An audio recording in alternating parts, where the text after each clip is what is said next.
하나님 아버지, 사랑과 정의로 세상을 다스리시는 하나님을 신뢰하며 이 새벽 주님의 자녀들이 함께 모였습니다.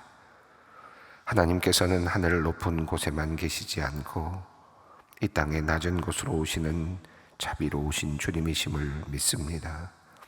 세상의 높음과 화려함을 주목하기보다 연약한 사람들의 눈물과 탄식에 귀 기울이시는 하나님을 찬양합니다. 고난이 가득한 세상 속에 하나님의 나라가 온전히 이루어지기를 바라는 우리의 기도를 들어주실 줄 또한 믿습니다. 먼저 우리 사회의 낮은 곳에서 살아가는 이웃들을 위해 오늘 기도합니다. 홀로 살아가는 독거 노인들, 가족과 단절된 채 외롭게 버티는 사람들, 장애와 질병으로 일상생활에 어려움을 겪는 환자들, 경제적 어려움 속에서 도움을 요청할 곳조차 찾지 못하는 취약한 계층들을 기억하여 주시옵소서. 외로움과 무력감에 갇혀있는 이들을 위로의 손길로 어루만져 주시고 그들을 도울 수 있는 사회적인 안전망과 제도가 잘 만들어져 가게 하여 주시옵소서. 주변의 어려운 이웃들을 섬기는 교회의 재직 부서들, 특별히 사회봉사부를 위해 기도합니다. 단순히 의무적으로 봉사하는 부서가 아니라 하나님의 사랑과 긍휼을 세상에 전달하는 복음의 통로가 되기를 원합니다. 섬기는 모든 성도에게 이웃의 아픔을 자신의 일처럼 품을 수 있는 예수 그리스도의 마음을 허락하여 주시옵소서. 도움이 필요한 사람들을 발견할 수 있는 영적 민감함을 주시고 교회의 재정을 건강하고 투명하게 사용할 수 있는 지혜도 허락하여 주시옵소서. 또한 섬김의 과정에서 지치지 않도록 영육 간의 힘을 공급하여 주시옵소서. 이러한 봉사를 통하여 우리 교회가 지역사회의 필요를 채워주고 이웃의 아픔을 함께 짊어지는 성숙한 교회 공동체가 되게 하여 주시옵소서. 여러 문제로 고민하는 교인들을 위해 무료로 법률, 세무, 노무 상담을 해주는 사역을 위해 기도합니다. 법과 제도를 잘 몰라 부당한 일을 당하거나 억울한 상황 속에 놓인 성도들이 있습니다.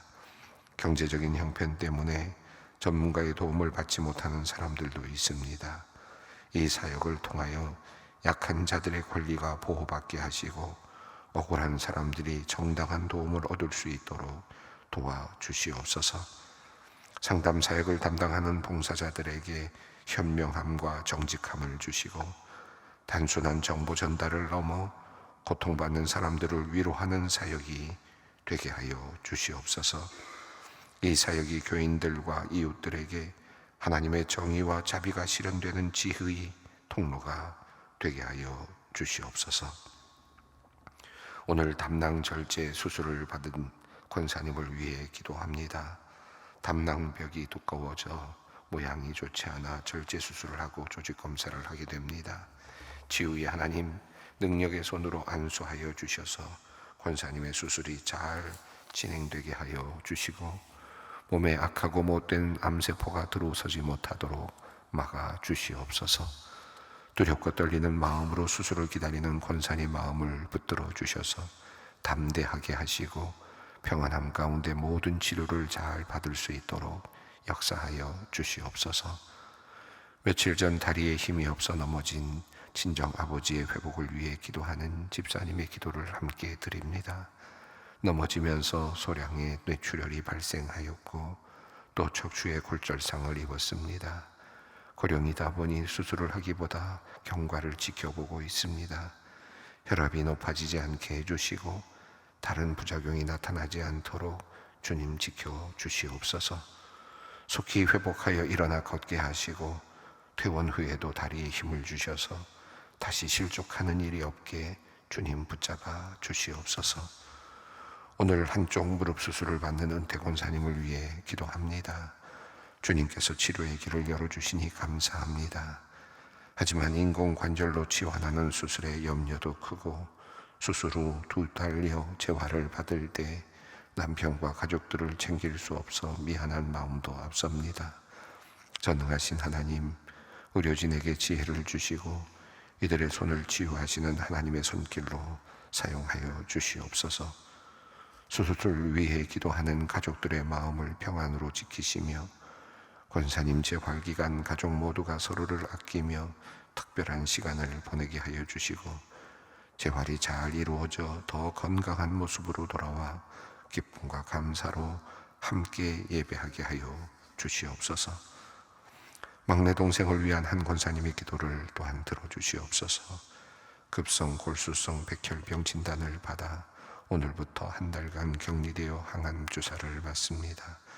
골수가 잘 회복되어 골수 이식을 받을 수 있도록 길을 열어주시고 좋은 의료진과 기증자를 만나게 하셔서 치료의 모든 과정이 순조롭게 진행되게 하여 주시옵소서.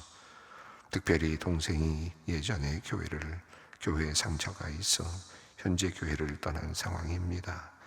투병의 과정 가운데 하나님 만날 수 있도록 인도하여 주시고 주님께 다시 돌아오는 믿음의 회복, 신앙의 회복이 또한 있게 하여 주시옵소서. 하나님, 오늘 6월 25일을 시작합니다. 76년 전 이날 이 땅에 들려왔던 전쟁의 소식이 지금도 우리의 가슴에 남아 있습니다. 다시는 이 땅에 전쟁이 일어나지 않도록 우리 민족의 마음과 정치 지도자들의 마음에 각성함을 주시옵소서. 남과 북이 서로 화해하며 함께 번영의 길로 나아갈 수 있도록 이 민족을 축복하여 주시옵소서. 이제 우리에게 말씀하시는 주님의 음성 듣기 원합니다. 오늘도 거룩한 말씀을 통해 우리의 영혼의 눈을 열어주시고 하나님의 뜻과 마음을 새롭게 발견하게 도와주시옵소서. 들은 말씀을 삶으로 실천하게 하시고 도움이 필요한 이웃들을 외면하지 않는 믿음의 삶을 허락하여 주시옵소서. 우리 주 예수 그리스도의 이름으로 기도 올리옵나이다.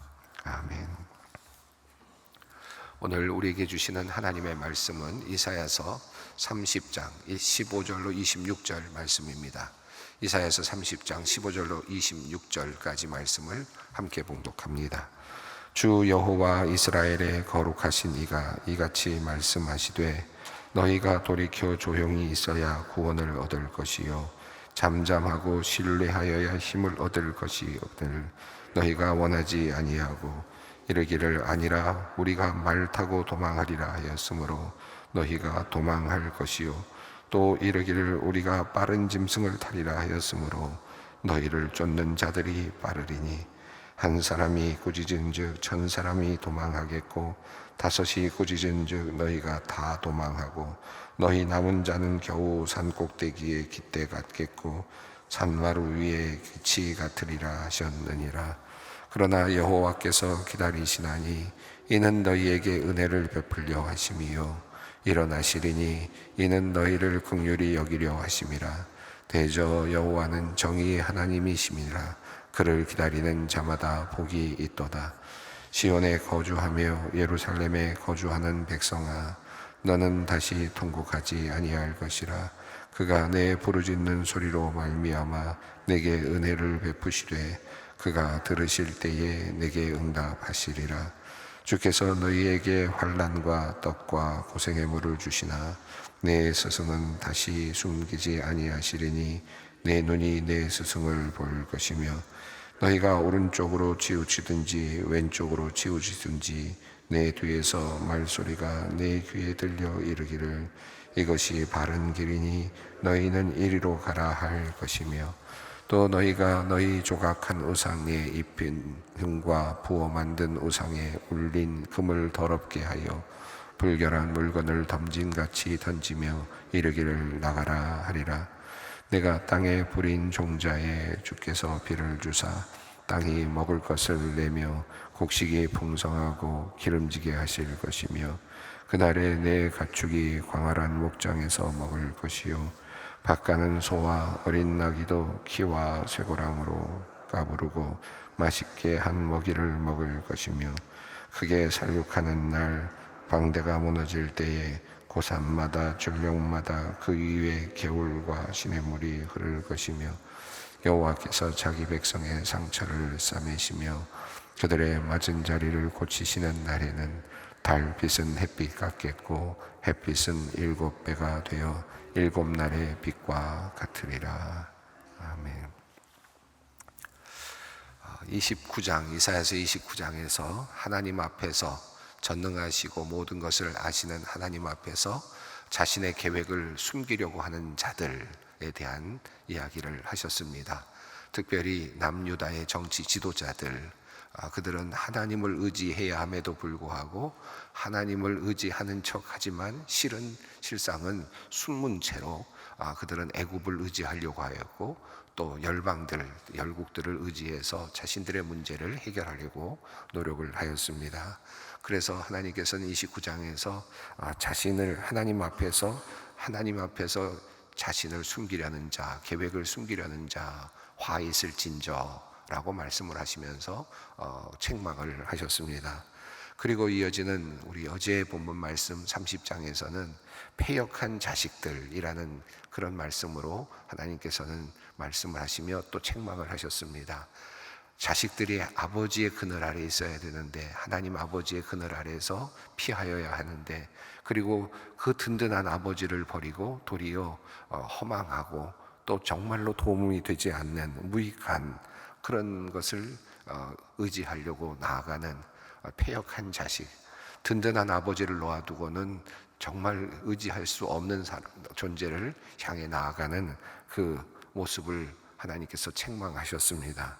하나님을 버리고 그 아버지를 버리고 그리고 사실은 무능하고 거짓된 허망한 것을 의지하려고 애국으로까지 가고 있는 모습, 보물을 챙겨가지고 짐승들에게 가득 채워서 낙타의 안장 아래 두고, 그리고 위험한 네게부 사막을 지나서, 그래서 소환을 지나서 하네스까지 이르러서 그 보물을 내어놓으며 우리를 보호해달라고 말하고 있는 그 모습을 하나님께서 그대로 보고 계시면서 참으로 패역한 아들들이라는, 패역한 자식들이라고 하는 한탄의 말씀을 하셨습니다. 그렇게 한탄의 말씀을 하시면서 말씀하신 내용이, 너희가 그렇게 한다면 결국은 갑자기 언 둑이 무너지는 것 같이 그 둑이 무너질 것이다. 담이 무너지는 것과 같이 될 것이다. 그리고 하나님께서 토기장이가 토기를 깨트리는 것처럼 결국은 그것을 깨트려 버릴 것이다 라고 하는 무서운 책망의 말씀을 하셨습니다.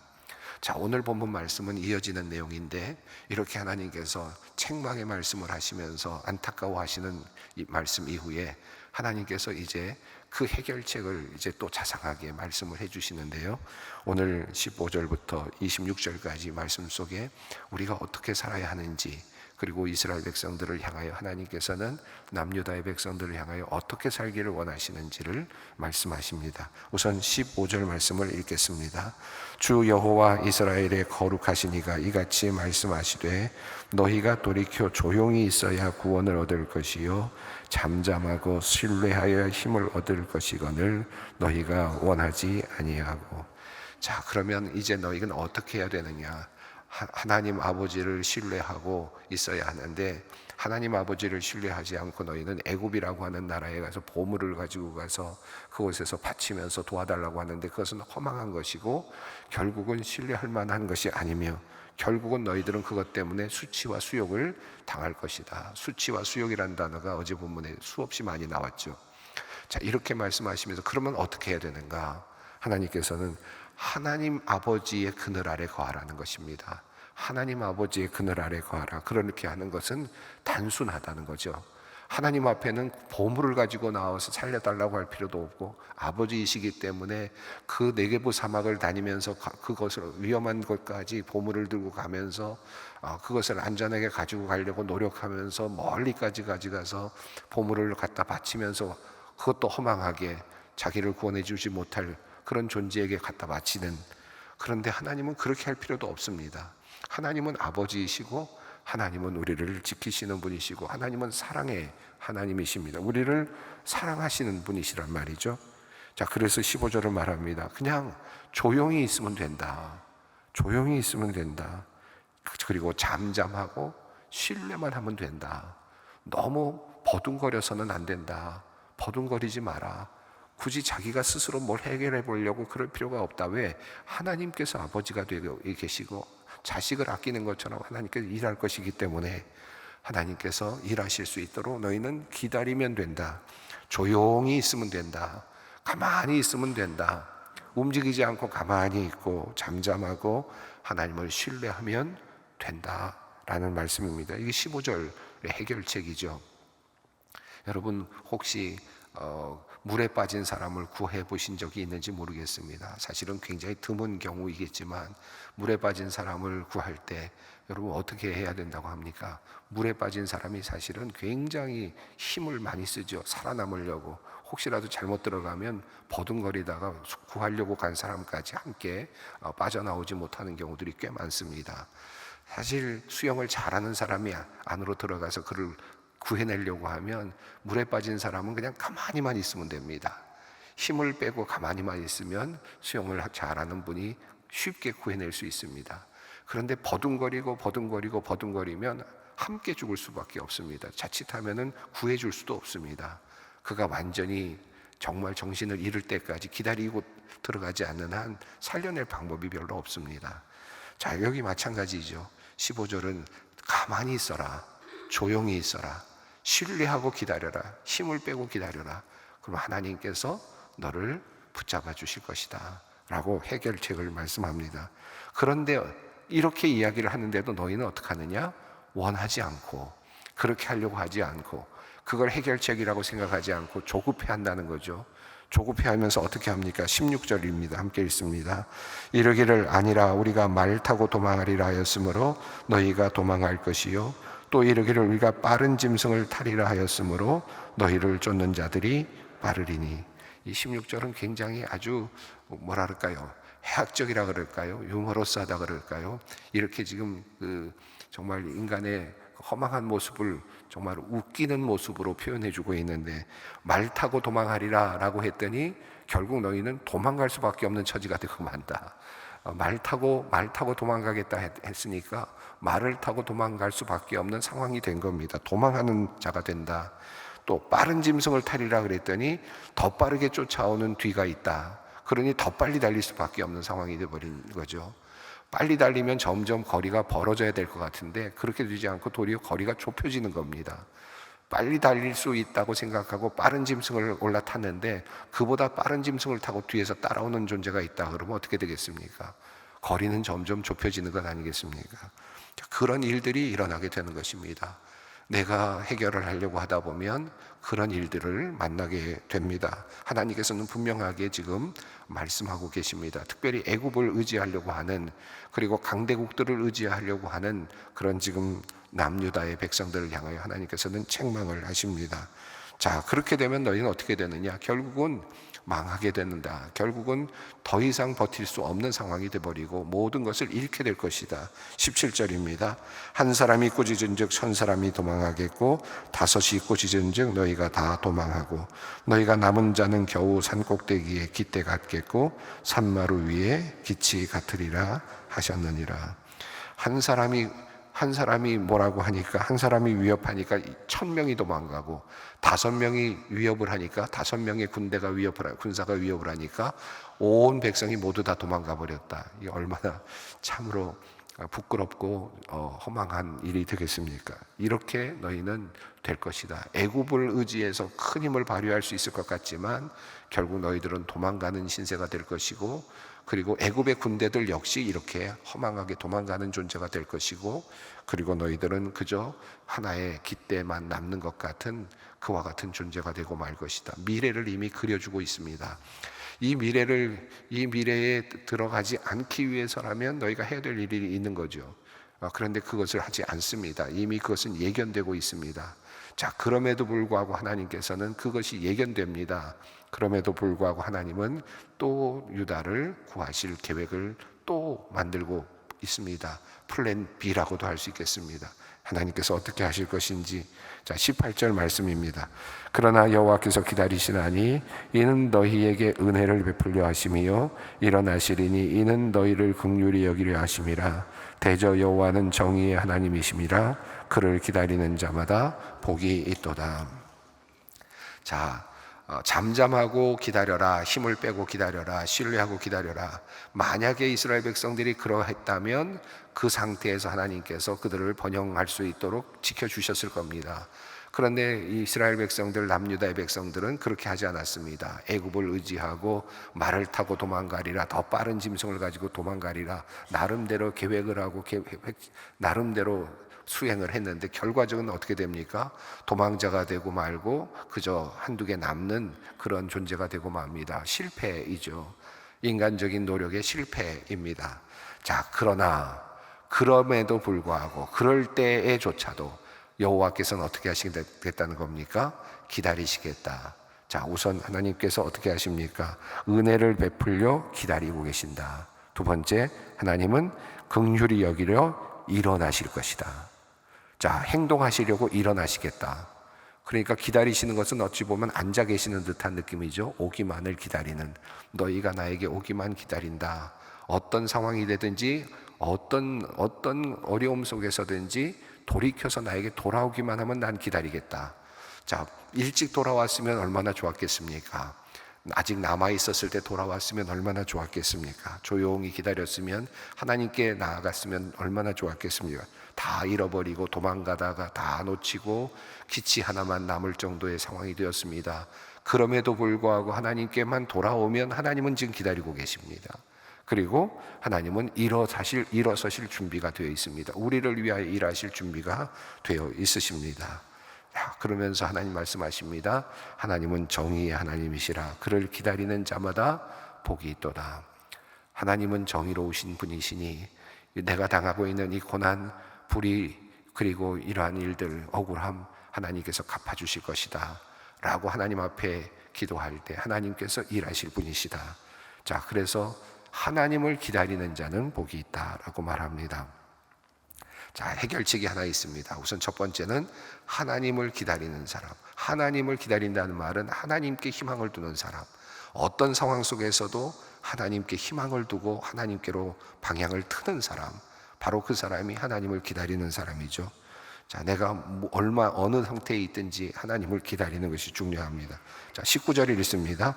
시온에 거주하며 예루살렘에 거주하는 백성아, 너는 다시 통곡하지 아니할 것이라. 그가 내 부르짖는 소리로 말미암아 내게 은혜를 베푸시되 그가 들으실 때에 내게 응답하시리라. 자, 19절을 보면, 아니 이렇게 다 사라져버린 다음에 하나님께서는 위로해 주시면서 너희 백성아 다시는 통곡하지 않을 것이다 라고 이렇게 말씀을 하시니까 이게 그냥 거저오는 것인가 생각이 들 수 있지만, 이 하나님의 은혜를 이야기하실 때마다 숨겨져 있는 조건들이 있는 것을 보게 됩니다. 19절에도 그렇습니다. 너희가 다시는 통곡하지 않을 것이다 라고 하는 말씀과 더불어서 뭐가 있습니까? 부르짖는 소리로 말미암아 내게 은혜를 베푸시되. 결국 뭘 해야 된다는 말입니까?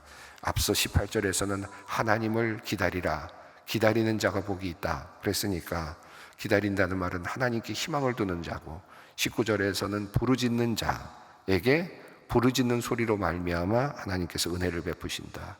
결국은 하나님께 부르짖으라는 겁니다. 하나님께 기도의 자리로 나아가서 어려움 속에서 하나님께 기도할 때 하나님께서 들으시고 응답해 주신다. 해결책이 여기에 있다라는 것입니다. 부르짖는 것이 중요하다는 것이죠. 20절과 21절 읽겠습니다. 주께서 너희에게 환난의 떡과 고생의 물을 주시나 내 스승은 다시 숨기지 아니하시리니 내 눈이 내 스승을 볼 것이요 너희가 오른쪽으로 치우치든지 왼쪽으로 치우치든지 내 뒤에서 말소리가 내 뒤에 들려 이르기를 이것이 바른 길이니 너희는 이리로 가라 할 것이며. 자, 하나님께서 하나님께 나아가 부르짖을 때, 길을 잃고 부르짖을 때, 이제 결국은 환난의 자리에 서게 될 때 하나님께서 길을 가르쳐 주시겠다, 길을 가르쳐 주시겠다라고 말씀하십니다. 자, 이리로 가라 저리로 가라. 그러면 해야 될 일은 무엇입니까? 이제 하나님께서 가르쳐 주신 그 말씀을 따라서 어떻게 해야 됩니까? 그 길을 가는 것이 중요하겠습니다. 자, 그러면 18절, 19절, 20절에서 세 가지가 지금 나와 있습니다. 어떻게 하라는 겁니까? 첫 번째는 하나님을 기다리라. 하나님을 기다리고 하나님께 희망을 두라. 두 번째는 19절에서 부르짖으라. 기도하라는 거죠. 20절, 21절은 내 스승을 둔다고 하셨으니까 하나님의 말씀을 따라 살아가는 겁니다. 하나님의 말씀을 그대로 따라서 살아가면 하나님께서 지시하는 그 길을 따라가는 것, 이것이 중요합니다. 그것이 우리가 살아가야 될 해결책이라고 할 수 있겠습니다. 자, 22절 읽습니다. 또 너희가 너희 조각한 우상에 입힌 은과 부어 만든 우상에 올린 금을 더럽게 하여 불결한 물건을 던짐같이 던지며 이르기를 나가라 하리라. 그 다음에 마지막으로 한 가지가 있습니다. 너희가 지금까지 섬겨왔던 우상을 불결한 것으로 여기고 던지며 나가라 하라. 우상을 버리라. 우리에게 우상이 뭘까요? 지금은 우리가 어떤 특별한 우상을 형상으로 가지고 있지 않은 사람들도 많고, 또 이제는 그런 것을 섬기는 사람이 많지는 않지만, 그러나 보이지 않는 우상들이 우리에게 참 많이 있지 않습니까? 재물도 그렇고, 또 자식도 그럴 수 있고, 명예도 그럴 수 있고, 권력도 그럴 수 있고, 그 외에도 나 자신에게 있는 그런 우상들이 있을 터인데, 그 우상을 버리는 일, 지금 하나님께서 우리가 고난 속에서 남아있을 때 우리가 살아가야 될 삶의 방식들을 지금 몇 가지를 가르쳐 주셨습니다. 기다리라, 부르짖으라, 말씀 지시하시는 그 길을 따라 살아가라, 그리고 우상을 버리라. 자, 그렇게 되면 어떻게 됩니까? 하나님께서 복을 내려 주실 것입니다. 23절, 24절 읽습니다. 내가 땅에 뿌린 종자에 주께서 비를 주사 땅이 먹을 것을 내며 곡식이 풍성하고 기름지게 하실 것이며, 그날에 내 가축이 광활한 목장에서 먹을 것이요 밭가는 소와 어린 나귀도 키와 쇠고랑으로 까부르고 맛있게 한 먹이를 먹을 것이며, 25절입니다. 크게 사륙하는 날 망대가 무너질 때에 고산마다 줄령마다 그 위에 개울과 시냇물이 흐를 것이며, 26절입니다. 여호와께서 자기 백성의 상처를 싸매시며 그들의 맞은 자리를 고치시는 날에는 달빛은 햇빛 같겠고 햇빛은 7배가 되어 7날의 빛과 같으리라. 형통한 삶을 살아가는 삶의 방식, 오늘 우리는 이 말씀 속에서 매우 중요한 것들을 다 알고 있는 말씀 같지만 다시 한번 확인을 합니다. 이 말씀 붙잡고 이제 우리가 어떻게 우리 앞에 놓여 있는 문제를 해결할 것인가, 오늘 본문 속에서 충분히 하나님께서 우리에게 지시하시고 알려주셨으니 이 말씀을 꼭 붙잡고 하나씩 결단할 수 있었으면 좋겠습니다. 함께 기도의 자리로 나아갑니다. 하늘에 계신 우리 아버지, 아버지의 이름을 거룩하게 하시며 아버지의 나라가 오게 하시며 아버지의 뜻이 하늘에서와 같이 땅에서도 이루어지게 하소서. 오늘 우리에게 일용할 양식을 주시고 우리가 우리에게 잘못한 사람을 용서하여 준 것 같이 우리 죄를 용서하여 주시고 우리를 시험에 빠지지 않게 하시고 악에서 구하소서. 나라와 권능과 영광이 영원히 아버지의 것입니다. 아멘.